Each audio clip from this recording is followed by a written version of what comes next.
시청자 여러분 안녕하십니까? 헬로티비 뉴스입니다. 포천시가 경기 국방벤처센터 유치에 성공했습니다. 포천시는 첨단 방위산업 혁신 클러스터를 조성해 일자리를 늘릴 계획입니다. 배경현 포천시장을 만나봤습니다.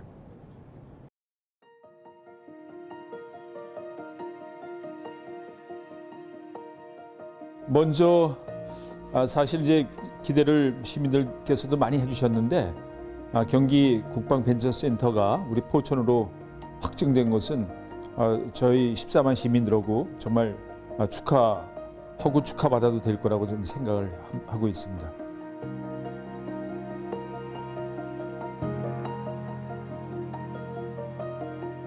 사실 우리 포천시는 그동안 뭐 다른 자치단체도 마찬가지지만은 70여 년을 국가 안보를 해서 정말 많은 희생을 했다고 많은 말씀들을 하시잖아요. 우리 포천 시민도 그렇고 아마 그거는 정부에서도 인정을 할 텐데 그런 것을 저희가 특별한 희생만 당했다는 푸념의 말씀만 할 수 있는 단계는 아니다.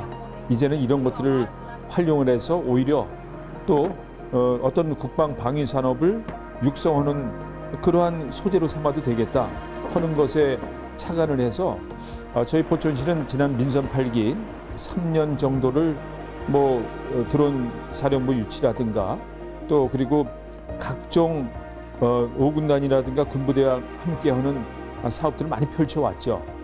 사실 첨단 방위 산업에 의해서 어떤 무기가 만들어져도 이것을 테스트할 수 있는 제약 요건이 있기 때문에 우리는 그곳을 오히려 테스트 베드로 활용을 해서 많은 자료 수집, 데이터 이런 것을 축적해 나갈 수 있는 오히려 그 여건이 되는 거거든요. 그래서 국방 벤처센터는 만들려면 AI라는 것은 데이터가 축적이 된 근거에서 AI 또 뭐 개발도 되고 발전도 해나가는 건데 그런 데이터를 수집하는 그런 부분에서는 우리처럼 좋은 여건이 있을 수가 없다.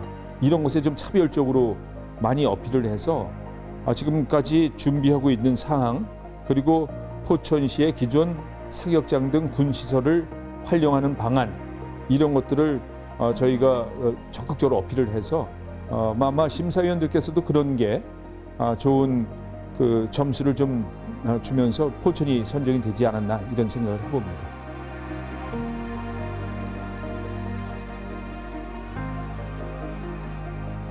이 경기 국방벤처센터 이거 유치하는 게 최종 목표는 아닙니다. 저희는 그 첨단 AI 관련 첨단 방위 산업체가 입지할 수 있는 첨단 산업단지도 조성을 해가고 있고 이런 것들이 정말 체계적으로 좀 잘 엮어져서 첨단 방위 산업 클러스터 조성하는 혁신 클러스터 조성하는 데에 큰 전초기지 역할을 할 수 있는 국방벤처센터이기 때문에 그것을 활용을 해서 우리 포천에는 청년들이 선호하는 일자리가 부족하다리는데 이런 좋은 기업들을 유치해서 청년들이 선호하는 일자리를 많이 만들어가자. 그리고 우리 포천시의 교육발전특구가 지정이 됐는데 교육을 통해서 우리 포천의 아이들이 포천에서 교육을 받고 또 첨단 이 산업이 입지한 그런 좋은 기업에 청년들이 좋아하는 기업에 또 취업이 돼서 정착하면서 또 결혼하고 아이 낳고 포천에서 정착하고 이런 것이 아주 선순환 구조가 될 수 있는 큰 계기가 됐다고 저는 판단을 하는 겁니다. 29일 밤 10시쯤 의정부 금호동의 한 근린생활시설 2층 음악학원에서 불이 났습니다. 이 불로 20대 남성이 의식이 저하되는 등 중상을 입어 병원으로 옮겨졌습니다. 해당 건물에는 유도학원과 요양원 등이 있어 추가 인명피해가 우려됐지만 다행히 특이사항은 없었던 것으로 파악됐습니다. 소방당국은 음악학원 안에 있던 매트리스에서 불이 시작된 것으로 보고 정확한 화재 원인을 조사하고 있습니다. 지난해 12월 더불어민주당을 탈당했던 양주시 의회 정희태 의원이 29일 국민의힘에 입당했습니다. 이번 입당은 안기영 국민의힘 양주시당협위원장이 정 의원에게 제안했고 정 의원이 이를 받아들이면서 이뤄졌습니다. 11호 대책 이후 1기 신도시 정비 사업이 위축되고 있습니다. 투기 과열지구가 된 분당과 평촌 신도시는 재건축 조합 설립 인가 이후 조합원의 지위 양도가 금지되는 등 각종 제약이 늘어 사업이 지연될 위기에 처했는데요. 중동 신도시 등 다른 일기 신도시 지역도 이번 규제에서 빠졌지만 풍선 효과로 언제든 추가될 수 있다며 걱정하는 모습입니다. 이관성 기자가 보도합니다. 정부는 집값 폭등을 막기 위해 11호 대책으로 서울 전역과 경기 12개 지역을 규제 지역과 토지거래 허가 구역으로 한 번에 묶었습니다. 집값 폭등이 우려되는 지역의 거래 행위 자체를 억제한 것입니다. 거래를 막아 일단 집값 폭등이 번지는 길을 차단했지만 이번엔 주택 공급에 문제가 발생했습니다. 11호 대책이 재건축 조합 설립 인가 이후 조합원의 지위 양도를 금지하면서 속도가 붙고 있던 일기 신도시 정비 사업에 문제가 생겼습니다. 주택 공급 활성화를 하겠다는 정부의 방향과도 배치되는 상황입니다. 조합원 지위 양도가 금지되면 집을 매매해도 입주권을 받을 수 없고 현금 청산 대상이 됩니다. 또 2가구 이상 보유한 조합원들은 1가구 입주권만 받을 수 있고 분양받은 조합원들이나 일반 분양자들은 5년 내 투기과열지구 정비사업에 조합원 분양 신청이 금지됩니다. 분당과 평촌 등 규제 지역이 된 일기 신도시 정비지역은 집을 사지도 팔지도 못하게 되면서 재건축 사업이 지연될 위기에 처했습니다. 주택담보 인정비율 LTV 40% 적용 등 대출 규제까지 겹치면서 자금 마련이 어려워졌고 사업성 자체에 부정적인 영향을 미치고 있습니다. 아직 규제 지역이 아니지만 풍선 효과로 같은 입장이 될 수 있다는 시각에 중동 신도시 주민들도 걱정하는 모습입니다. 큰 틀에서 보면은 이게 신규 주택이 계속 공급이 돼야 집값을 자꾸 또 오르지 않는 방향으로 갈 텐데 풍선 효과가 있어가지고 또 규제를 한다면은 이거는 바람직하다고 보진 않죠. 전문가들도 정부의 부동산 정책이 자충수가 되는 일을 우려하고 있습니다.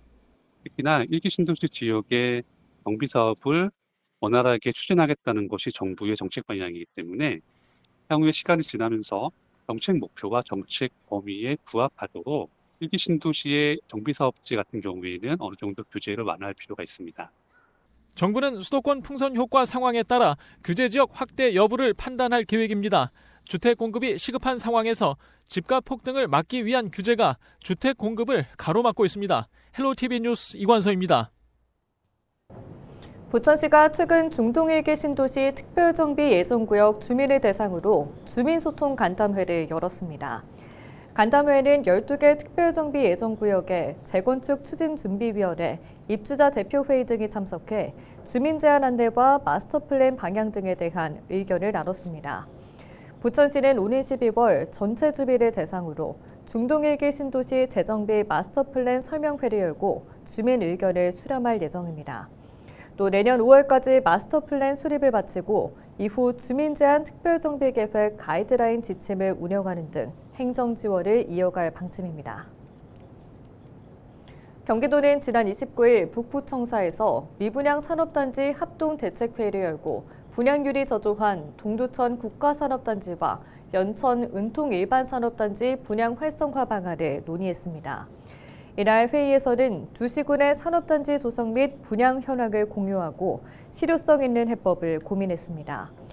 동두천 국가산업단지는 입주 업종 변경을 통해 현재 협의 중인 8개 기업을 유치하면 분양률을 내년 상반기 중 23% 이상 끌어올릴 수 있을 것으로 보고 있습니다.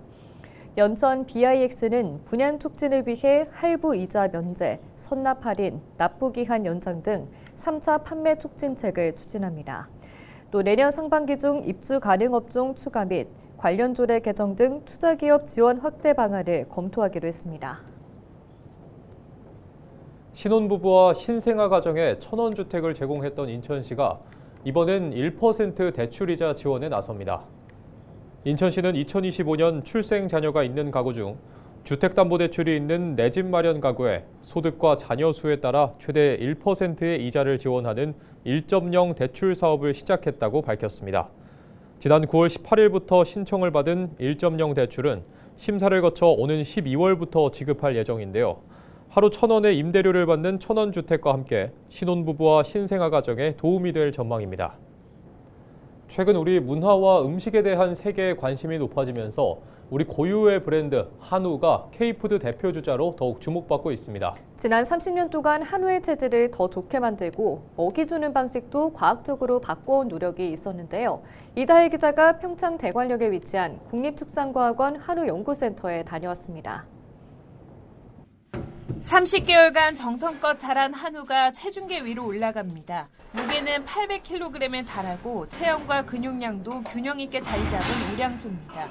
고급육이라는 개념이 없던 1990년대만 해도 같은 원령 한우의 체중은 600kg에 채 미치지 못했습니다. 당시 한우와 비교하면 지금의 한우가 더 크고 근육량도 확연히 늘어난 모습입니다. 한우가 지금의 프리미엄 브랜드로 자리 잡기까지는 지난 30년간의 과학적 개량이 뒷받침됐습니다. 농촌진흥청 국립축산과학원은 1990년대부터 한우의 유전 능력 평가 체계를 구축했습니다. 2017년 유전체 정보를 활용한 씨숫소 선발 기법을 도입해 평가 정확도를 높였고 2020년부터는 농가가 보유한 암소의 유전 능력 분석과 어린 소 체질 예측 기술까지 상용화하기에 이르렀습니다. 농가 암소는 태어나자마자 이제 DNA 분석을 통해서 유전 능력을 알아볼 수 있는데요. 이제 육량 또는 육질 중에 유전 능력이 뛰어난 부분을 이제 조기에 선발할 수 있고 그걸 통해서 이제 맞춤형 사양으로 한우의 성장 단계에 따라 영양 수준을 세분화한 맞춤형 사양 관리 체계도 확립됐습니다. 농가에서는 쌀겨 등 부산물을 활용해 직접 배합하는 자가 배합 사료 기술을 활용해 영양 균형은 맞추면서도 사료비는 최대 40%까지 절감할 수 있습니다. 한국인의 입맛을 사로잡은 한우는 이제 세계의 관심을 얻고 있지만 지속 가능한 한우 산업을 위한 연구는 여전히 진행 중입니다. 탄소 중립 목표 실현과 축산 농가의 비용 절감을 위해 한우 사육 기간을 단축하는 연구가 이뤄지고 있는 겁니다. 30개월령에서 28개월령을 줄일 경우 우리나라 전체적으로 18만 톤의 이산화탄소를 줄일 수 있습니다. 그래서 저희는 조기 이유라든가 또는 조기 거세를 통해서 30년의 연구와 자료 축적으로 한우는 품질 혁신을 거듭하고 있습니다. K푸드의 대표 주자로 떠오른 한우 경쟁력을 높이기 위한 축산과학 연구는 앞으로도 계속될 전망입니다. 헬로티비 뉴스 이다혜입니다.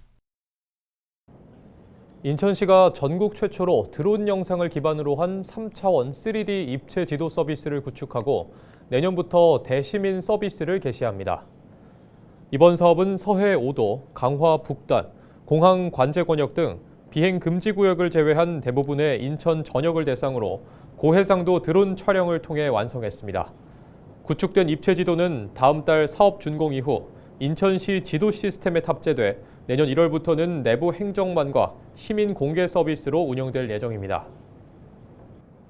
부천시가 내년부터 출산지원금 지급 대상을 첫째아 출산 가정까지 확대합니다. 부천시는 현재 넷째아 이상 가정에만 700만 원을 지급하고 있지만 내년부터 첫째아 출산 가정에도 출산지원금을 지급하는 방향으로 제도를 개편합니다. 이에 따라 첫째아와 둘째아에는 100만 원, 셋째아에는 200만 원, 넷째아에는 400만 원을 지급하며 연간 신생아 3,300여 명이 혜택을 받게 될 것으로 예상됩니다. 부천시는 관련 조례 개정안을 의회에 제출하고 제1회 추경 예산에 반영해 내년 1월 출생아부터 지원금을 지급할 방침입니다. 또 올해 도입한 초등학생 입학준비금 제도를 통해 부천페이로 10만 원을 지원하고 있습니다. 이와 함께 난임 부부를 위한 정책과 임산부 교통복지, 365일 시간제 보육, 임산부 친환경 농산물 지원 사업 등도 지속적으로 이어갑니다. 경기도는 토지 및 기초기술사업회와 업무 협약을 체결했습니다. 이번 협약은 도내 SOC 건설에 있어 집안 기초 분야의 안전성을 한층 높이기 위한 것으로 경기도와 학회 간 상시 협력 시스템을 마련하고자 추진됐습니다. 협약식에는 김대순 경기도 행정 2부지사를 비롯해 토지 및 기초기술사업회 회장, 경기도 건설국장, 철도 항만물류국장, 건설본부장 등 주요 관계자들이 참석했습니다. 이상으로 뉴스를 마칩니다. 시청해주신 여러분 고맙습니다.